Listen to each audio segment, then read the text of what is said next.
All right, I'm delighted to be joined on the line by Republic of Ireland and Manchester United defender Aoife Mannion. How are you keeping, Aoife? Hiya, thanks for having me on. I'd say life is pretty good right now. Manchester United, top of the WSL, preparing for an FA Cup final at a sold-out Wembley just over a week, dreaming of a World Cup, and I don't know, maybe best of all, back playing 90 minutes of football. It's very intense, I can tell you that. This back end of the season, this next month, is just so full on. Obviously, the FA Cup final with United in a couple of weeks. I can tell you that a few months ago, I wouldn't have dreamt that things would have kind of popped up like this coming back from my ACL injury, but I'm definitely not complaining at the moment. No, there's nowhere else you'd rather be, I'd imagine. Give us the backstory then to the injuries before we get into the good stuff that's happening right now. Because, I mentioned playing, was it the game against Arsenal was your first full 90 minutes in well over a year from an ACL. Like, you had an ACL before that in 2019. You could probably, count on one hand nearly the amount of 90 minutes of club football you've played over, what, 3 or 4 years at this stage? Would that be fair enough? Yeah, something like that. And as you say out loud, it's kind of not until you sort of put it like that where I can kind of appreciate how long the journey has been. So yeah, I did an ACL injury last January, or January, February 2022. And it's taken me about a year to get back. And then I managed to get my first call up with the Ireland squad that I'm sure you'll ask a few questions about. And then also slowly breaking back into the United team. I'd signed 6 months previous to getting injured. And so things are starting to kind of shape up for me, hopefully at the right time of our season at United. Mm. And obviously it's also a really exciting time for Ireland. But definitely these last 3 years, if I'd been looking into a crystal ball a few years ago, I would never have dreamt kind of everything and what would have happened with the injuries, with recovery, with Ireland, and then obviously a bit with United as well. We're seeing such a spate of ACL injuries, and Arsenal yet another one. Four of their most important players all out at the same time, and it's obviously such a focus with the World Cup coming up as well. You're probably very well positioned to sit and chat with players about what they're about to go through. When you look back to the first one in 2019, how big a struggle was that to get yourself right, to get back playing football? Because usually we say 9 to 12 months. It felt like that injury was a lot longer for you. Yeah, I wish I wasn't in a position of Mm. experience or authority to give any opinion on ACLs, but unfortunately for myself, I can speak from experience about doing it twice. The first one was a really dramatic contact injury. And I actually did quite a few bits in my knee. And in the end, with COVID, the pandemic, and everything sort of playing out like that, it took me about 15 months from when I did it. And then, of course, I came back not too long and did it again. And so, yeah, they have been really tough. And it's a little bit like doing a fitness test for the first time. You don't know how hard it's going to be. And then the second time round, probably at the start of the rehab, I was more worried because I knew a little bit of what was to come. But both of them the rehabs were very different. I was much luckier, I would say, the second time. And I didn't think it was going to be like that. You think if you do an injury the second time round, potentially the rehab will be more drawn out, or you might not be as strong, or things won't go as well. But for me, it's actually been the flip of that. So I've been sort of quite pleasantly surprised, I would say, by how I feel coming back this time Mm. compared to last time. The England and Arsenal defender Leah Williamson, I think, was incredibly honest as to just how devastated she was and how long it was going to take her to come to terms with her injury. Like, the second time it happens to you, like with all the struggles you've gone through over a couple of years to build your body back up, to mentally get through that, what's that evening like when you're maybe sitting in a hospital bed and a doctor comes in and says it's happened again? Well, you can imagine, really. Obviously, what happens is that you go and get a scan, and you might have a bit of an inkling from the physio doing tests, but you go and get a scan. And I can tell you that time completely slows down while you're waiting for the doctor to call you to tell you the results of the scan.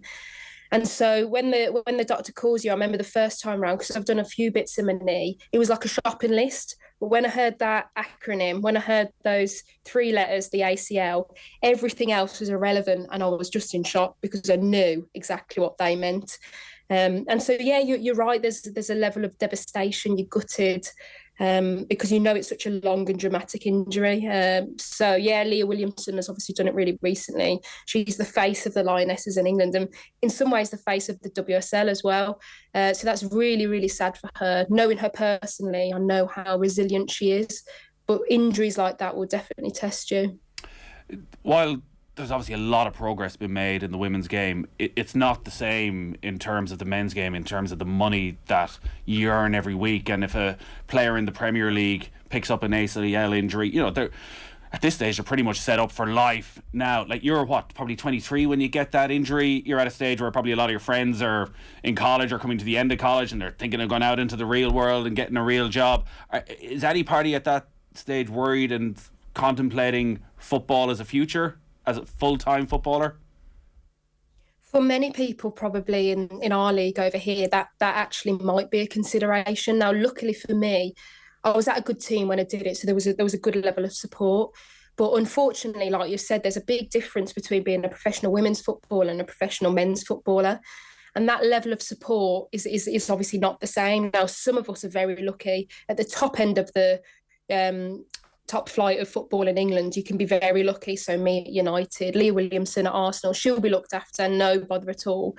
But one league below, or potentially with teams that are potentially struggling in the league, that support can set a level of doubt in your mind. You know, will I come back? Am I going to be able to have some level of earning potential? These are the thoughts that people might think about. So definitely there's a long way to go in terms of support around players who get injured in women's football. And a lot of research, like, I'm sure because of your experience, you have such interest in it that we've covered it on the Koi Gig podcast. They had Professor Joanne Parsons on talking about the research she's doing into just why women are systemically more susceptible to getting these injuries. It's like, it feels like every single week at this stage that there's another one, and it feels like something needs to be done quickly. That there probably is there's no right answer to this, but whether it's the load, whether it's the way the games are lined up, that it can't go on at this rate. Yeah, you're absolutely right. There definitely seems to be such a higher rate of women's footballers doing an ACL injury compared to men. I've seen a statistic somewhere that it's 6 times more likely, which is obviously really harrowing. It's not really something that I want to think about too much, having been on the other side of 2 already. And I think that sometimes what we have to remember is that professional men's players have been playing every day since probably they were about 3, 4, 5, 6 years old at academies. That's only really just started to become the case in women's football in England, especially. And so with the increased schedule that we're getting these days, if you look at the Chelsea women's team, I think they've got something like 5 games within the next 15, 20 days, which really, in terms of people's historic load that they're used to, we've not had that same level of a repeated exposure to football since we were 6 years old. Most of us at the moment have probably only been professional for about 5 to 7 years.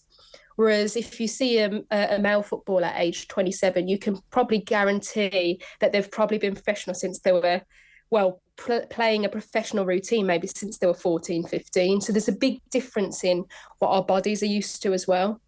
I feel like I'm bringing up an awful lot of bad memories at a really good time in your career when you're over. Like, I'm over all that. I'm trying to leave that in the past. I'm thinking about all the good stuff that's going to come over the next few months. Like, you talk about players starting out at 3, 4 years of age. How did you get so good?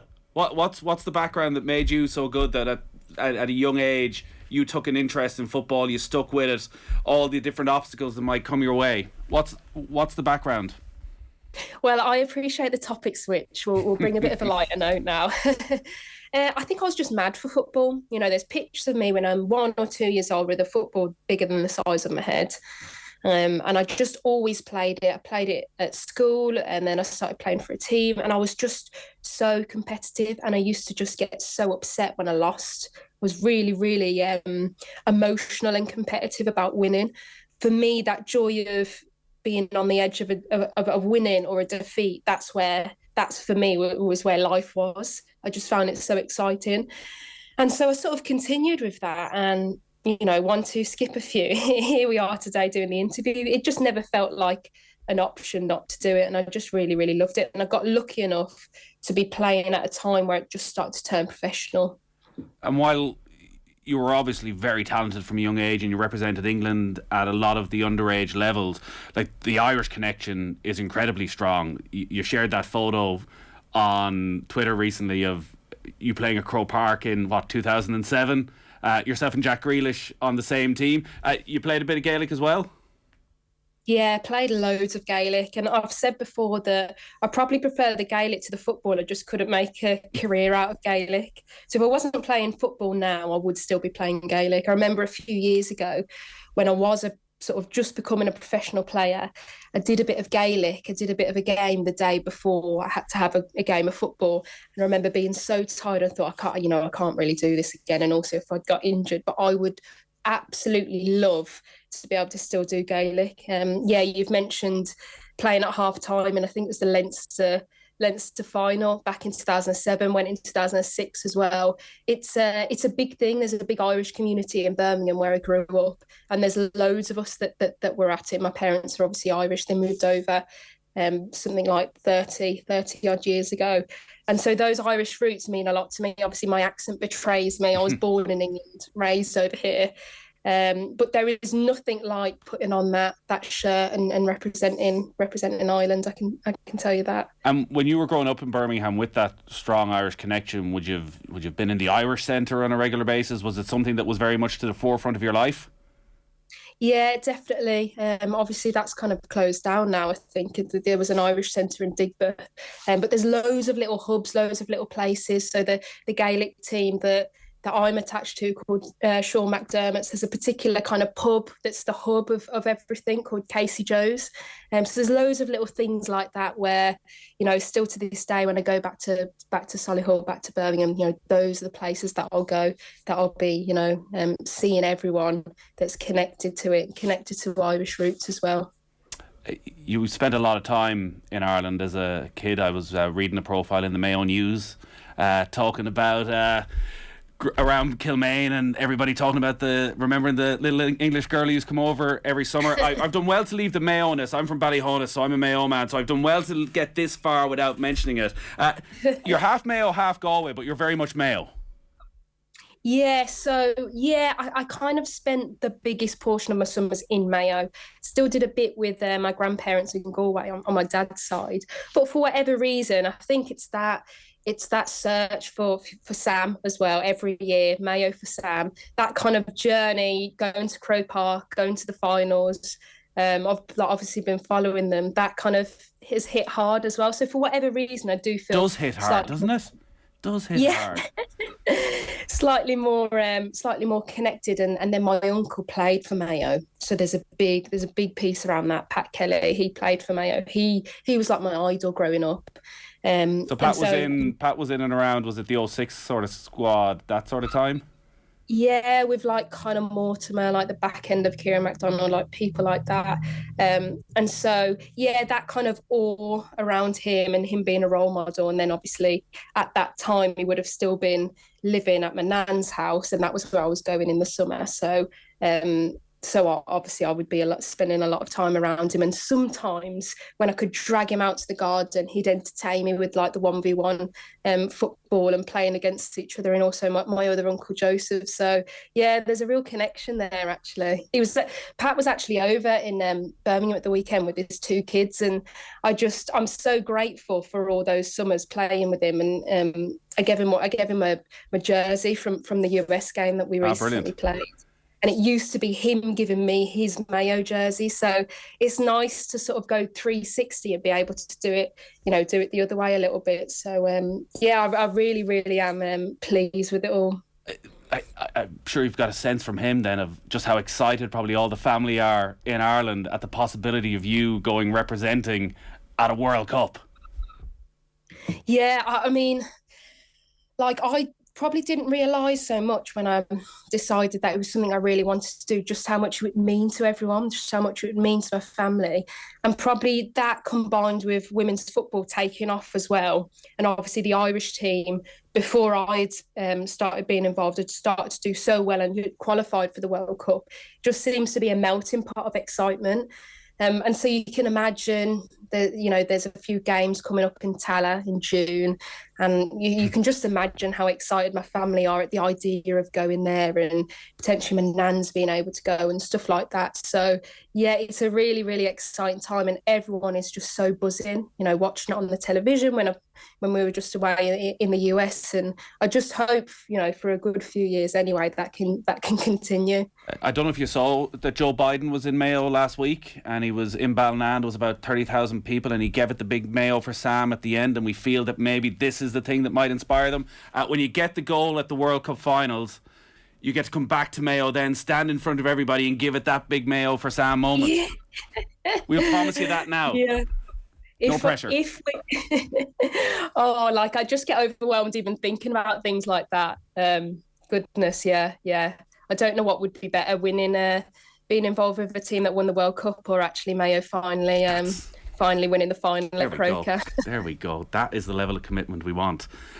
Talk to us about getting involved with Ireland then, because very quickly after the game against Scotland and the qualification, word started to go around that Vera Pauw would be looking far and wide, and that there were a lot of players, second generation players from around the world, who were interested. And the squad that has got Vera Pauw there is a very established squad, and there was probably 30 players at different stages. It's only a 23 woman squad to start with. When did the conversation start with Vera Pauw, and when did you decide? Because you'd been involved, you had been called up to the England senior squad before your injury, so it was quite close to you being an England international. When did the decision happen for you, and how did that develop then with Vera Pauw? Well, a few days before I got injured, so just at the end of January 2022, I got in touch with Kate McCabe, and I just started to send a few messages about it, and also one of the other girls, Lucy Quinn. And then literally a few days later, I did my knee. So everything was just on hold then for a few months. And then I happened to bump into Vera in the summer last year, so in May, bumped into her in the Women's Champions League final over in Italy, so random. And I literally turned around and I had a drink in my hand and then nearly spilt it over her. And she said, "Oh, hi, Aoife." And I said there and then to her, she said, "Oh, would you ever be interested?" I said, "I want to play for Ireland." And I still had a bit of a limp on me at the time. I just had my 12 weeks clearance from the surgeon from a surgery. So she was probably thinking, "You don't look like someone who would be anywhere near representing Ireland." So you're limping around the place with a beer in hand for your first meeting with the Ireland manager. No, you've added 2 and 2 together there, and you've got 10, but something like that. No, I did bump into her, and I told her that I wanted to play for Ireland, and then from there, it took a while for the clearance to come through. Obviously, I'd already had the passport for 15 odd years. I don't know how long I'd had it before I had an England passport. And literally maybe a couple of weeks or something before that camp that I got called into, I got the announcement, or I found out that I'd actually got clearance to go. And then the next, obviously, problem was to see if I got picked, and then I did get picked. But I can definitely appreciate how close it was to Ireland doing so well, and that team that had got Ireland to that point, and had got Ireland qualified for the first time that ever in the history, and still on camp since. I asked the girls about that, and that night when they qualified, and it just gives me goosebumps to even hear about it. And I cannot imagine what it would have been like to be involved in that, and they'll probably never have a night that will surpass that in their whole career. So to be able to be maybe involved with that going forward is really exciting, but it has been in the pipeline for well over a year. Because the FAI's scouting system is generally very good in terms of identifying second generation and eligible players from all over the world. So the fact that you have such a strong Irish connection, was this were you on their radar, or had when you were 15, 16, when you were breaking through, when you were on WSL Teams of the Year, when you were at Birmingham and things like that, would there have been conversations going on in the background, or was this something actually you just decided 2022, this is the route I want to go? I can't remember if I'd spoken to Vera before I reached out to Katie. I don't think I had. Like this time round when I reached out, that was sort of me and my feeling, but I had been contacted in the past, but it was so many years ago. And you've mentioned that I grew up obviously in the England youth teams. That was just the routine and what I was going through, and that was where all my friends are from, and things like that. So inertia and momentum just kept things going.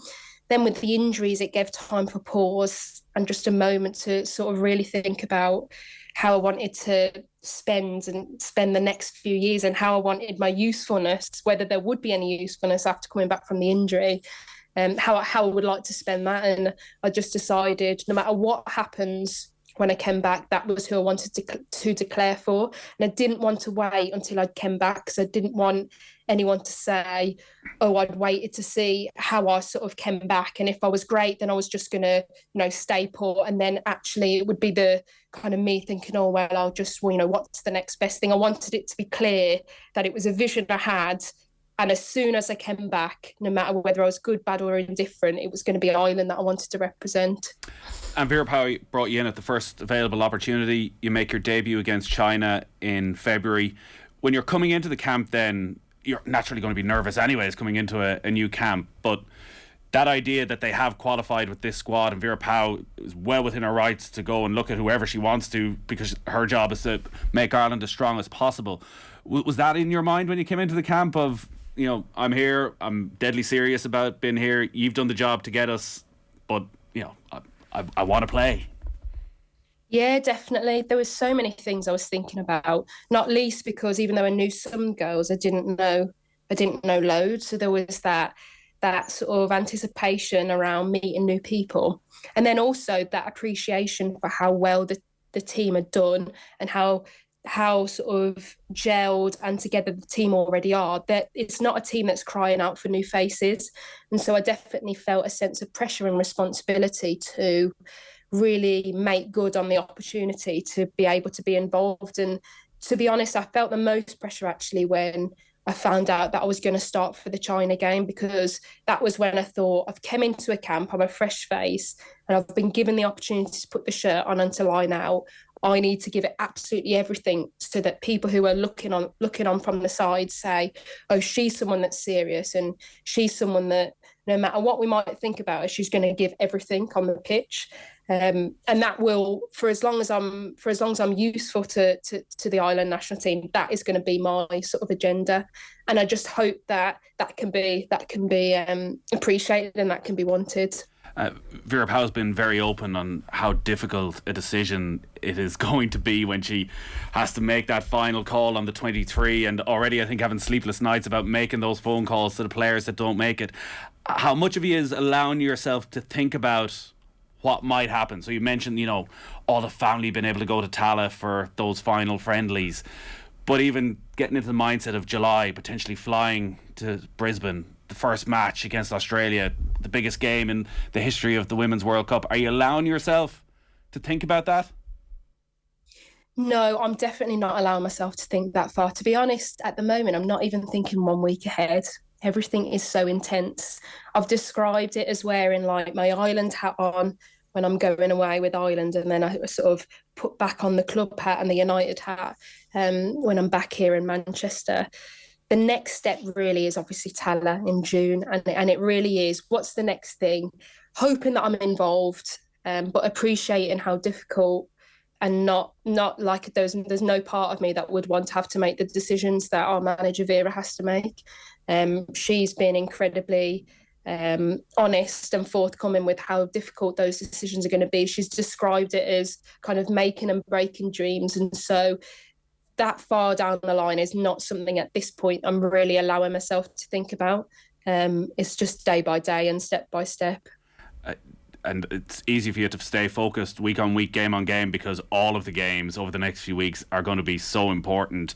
Manchester United currently top of the WSL, 3 points clear of Manchester City, 4 clear of Chelsea, but Chelsea do have 2 games in hand. You're playing Tottenham at the weekend. This position that United find themselves in, and the taking on Arsenal are down at 4th, they're minutes away from getting into a Champions League final. The depth that's at that top of the WSL at the moment is a real sense of quality. Is there any surprise that you're in that position so quickly right now? If someone had said to us at the start of the season, right, with 3 league games left to go, you're going to be in an FA Cup final and you're going to be in a driving seat in a really good position in the league to kind of challenge for things and to potentially make Champions League, we would have ripped the hand off for it. I can only say that each game is so intense. You know, there aren't many of us that have been involved in league campaigns that are really going down to the wire. And we played Villa last Friday, I think it was, and we beat them 3-2 in the dying minutes of extra time. And I was saying to the girls after, I aged about 10 years in 10 minutes. I cannot do that every week. But for the meantime, we're having an absolute ball. We're taking it day by day, literally taking it day by day, and just thinking, right, who's our opponent this weekend? Obviously, this weekend it's Spurs. What do we have to do to give ourselves a chance of getting the 3 points? And what are they going to do that we're going to need to contain? And I can sort of feel my heart beating, even just thinking about it. It is really, really intense. But this is what the fans demand of us. There are no fans in England quite like the United fans. They are passionate and they're really demanding, and so we need to deliver, and that's what we feel, and that's what's pushing us forward. The speed at which the standards are rising and the quality of players that are in the league, it probably does make it very difficult for you when you're coming back as well, because, you know, you get injured, you think, all right, I want to get back to where I was, but actually you need to get back to better than where you were. When you look at the quality that's in that Manchester United squad at the moment, and, you know, the amount of players that were part of that England team that won the European Championship. Yeah, absolutely. I mean, even in the space of a year, the league has progressed on, and I've done this injury twice. So you can imagine how much development has happened within those 2 years. So yeah, just getting back to where I was is simply not good enough, really. So there's a level of pressure that comes with that. But anyone involved in football, in the professional environment, knows that this is sort of part and parcel of what it is. And I think one thing that's special about United is obviously there's only 11 people that can go on the pitch. We're all acutely aware of that. But we have a squad of something like 21 or 22. And every one of those players, whether they play 90 minutes every game or whether they've not been on the pitch in a while, makes a massive value to the team. And sometimes that can be overlooked, probably looking on from the side, or when we just, you know, as fans, we might just watch games. The personalities, the melting pot of personalities on our team, it's so special, and the training is such high intensity that by the time we get to the weekend, very, very rarely would we probably play in a game where you think, okay, the demands of that game has surpassed what we would expect within the training week. Yeah. Listen, the very best of luck over the next couple of weeks. How exciting. Like, the possibility of winning a double as a Manchester United player. Wow. Doesn't get much better than that. Before we've one final Mayo for Sam, tell us about that Warwickshire Schools development squad then. Where did you play? Where did Jack Grealish play? So I think maybe we both played centre. I can't really remember it. So basically we played for rival local clubs, and then we both got sort of drafted in for our county, which is obviously Warwickshire. And I think when we played over at the half-time of the Leinster final, he would have been on one team and I would have been on the other. Okay. But it's literally like 2 times 4 minutes because it's at half-time. So if I'm being honest, I can't even remember if I touched the ball. Well, no, listen, what you can do is, because there'll be no video, you can make up whatever you want around this. Yeah. You skin Jack Grealish. He wasn't up to it. You know, decided actually Gaelic games wasn't tough enough and he had to move on to something else. And what happened? What happened to him? Exactly. Who knows? No, I need to consult you before I give answers in the Exactly. future. Go with that one anymore. We'll edit it all in and that'll just be the story forevermore. And if he wants to correct it, let him come on and correct it. Aoife, brilliant to talk to you. Hopefully we get a chance to talk to you as well over the next few weeks when you got some medals in your back pocket and you're preparing for that trip to Australia as well. Great to talk to you. Thanks so much. Thanks for having me.